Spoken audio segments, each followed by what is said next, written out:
Hi everybody, this is Jonathan Groff, and you're watching the Broadway.com show.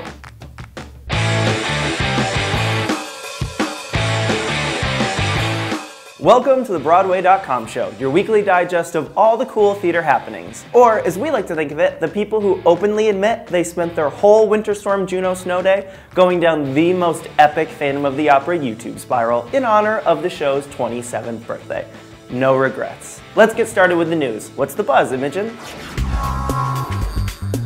Oscar winner Anne Hathaway is returning to the New York stage.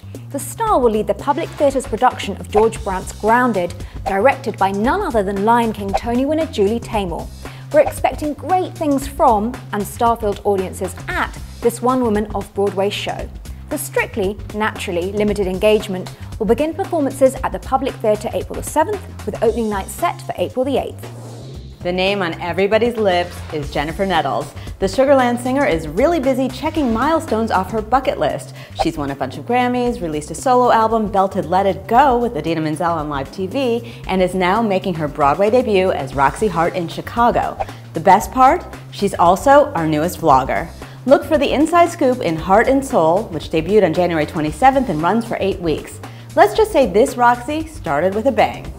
Do you want the good news about Aaron Tveit or the bad news first? Let's start with the bad. Sadly, he has to leave the spectacular Meniere's Chocolate Factory staging of Assassins in London a month early, on February 8th. But the good news is, his Graceland character Mike Warren is clearly alive despite the season 2 cliffhanger, because he's heading back to Florida to shoot the show's 3rd season. Graceland, which airs on the USA Network and also stars Broadway's Daniel Sunjata, is expected back on the air next summer. It's time for your official Broadway baby update. Tony nominee Stephanie J. Block and her husband, Madam Secretary Sebastian Arcelus, welcomed a little bundle of joy into the world this week, a little girl named Vivian Helena. Soon it'll be time to set up some playdates with Celia Keenan-Bolger and John Ellison Conley's baby-to-be. The pair announced they were expecting via Instagram this week. Congratulations! Man, those are going to be 2 talented babies. The Great Gray Hope is headed to the Great White Way. This week it was announced that Sarah Gruen's best-selling novel, Water for Elephants, will be transformed into a Broadway musical. The Depression-era novel, which tells the story of a young veterinary student who joins a traveling circus and falls in love with the head animal trainer's wife, was previously adapted into a film starring Reese Witherspoon, Robert Pattinson, and Christoph Waltz. Producers are just beginning to talk with composers, writers, and directors about the project, but they promise that the story, with a lovable matchmaking elephant, will be transformed into a gorgeous show. We'll be there with popcorn on opening night. Hey, I'm Elizabeth Moss, and you're watching the Broadway.com show. Thumbs up to the news that there could be another Russian romance following Dr. Zhivago to the Great White Way. Immersive musical Natasha Pierre and the Great Comet of 1812, which recently had an acclaimed off-Broadway run, is eyeing the main stem. Based on a most scandalous slice of Leo Tolstoy's War and Peace, we loved Dave Malloy's innovative piece of dinner theatre. Where's the vodka? We want to drink to this. Thumbs down to the Elephant Man producers, who didn't foresee their leading man becoming the toast of Hollywood's awards season. Just a week before American Sniper came out in theaters, the show announced it would extend a week through February 22nd. But that's the exact same date as the Academy Awards, and the Elephant Man himself, aka Bradley Cooper, is now one of the big acting noms for his stunning big screen performance. Oops. So everyone scrambled, the extra week was canceled, and Bradley's off to the Dolby Theater in Hollywood. But don't you worry, Broadway fans, he'll surely be back for the Tonys. This week, thousands of talented kids aged 9 to 15 auditioned to play the students of Horace Green Prep in Andrew Lloyd Webber's musical adaptation of School of Rock. So we had to know which pint-sized Broadway hopeful can make the most badass rock star face. Judge for yourself.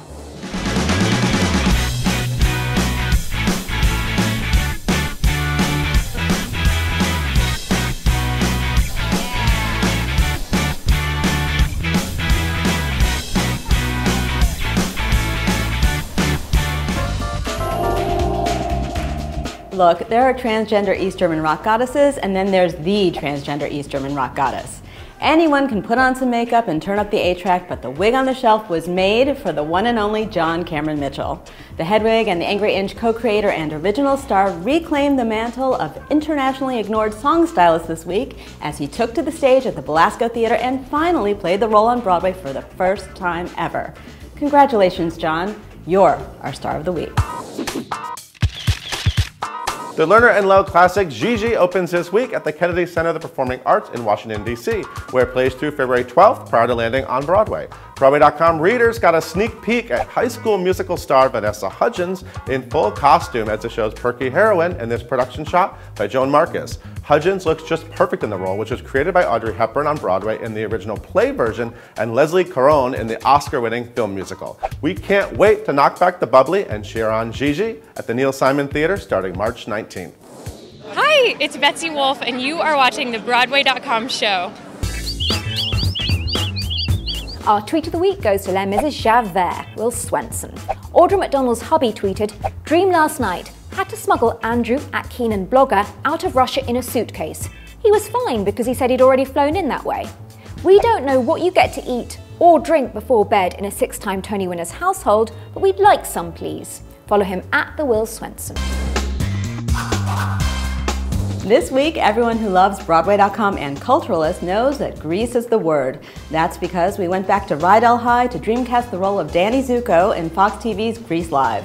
We asked you to rank young hunks to get systematic, high dramatic, and ultramatic opposite Julianne Hough as Sandy and Vanessa Hudgens as Rizzo. My top pick for the part is Skylar Astin because he'd obviously be pitch perfect. Here's how you voted: Hunter Parrish, Nick Jonas, Kyle Dean Massey, Zac Efron, Skylar Astin, Corey Cott, Jonathan Groff, Aaron Tveit, Jeremy Jordan, and your number one, Darren Criss. Check back on Broadway.com this week for a brand new Culturalist challenge. Last week, we asked you which Huff sibling you're more excited to see, Derek in the Rockettes' New York Spring Spectacular or Julianne as Sandy in Fox's live airing of Grease. Well, the results are in, and 90% of you can't wait to see Derek grace the Radio City Music Hall stage this spring opposite Laura Benanti. Don't worry, Julianne, we're still hopelessly devoted to watching you woo Danny Zuko. This week, Tony, Oscar, and Grammy-winning composer Alan Menken confirmed that he's hard at work on a musical adaptation of Mrs. Doubtfire, alongside lyricist David Zippel and book writer Harvey Fierstein. While reveling in this splendid news, we remembered that a musical version of the film Tootsie is still in the works. So, we want to know, which cross-dressing musical show are you more excited to see on The Great White Way?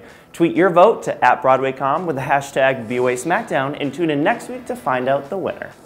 That's it for this week's episode of the Broadway.com show. We'll leave you with a clip of Tony nominee Kate Baldwin and newcomer Connor Ryan in rehearsal for the new off-Broadway revival of Andrew Lippa's rarely performed musical, John and Jen. See you guys next week. Buy house! Buy house!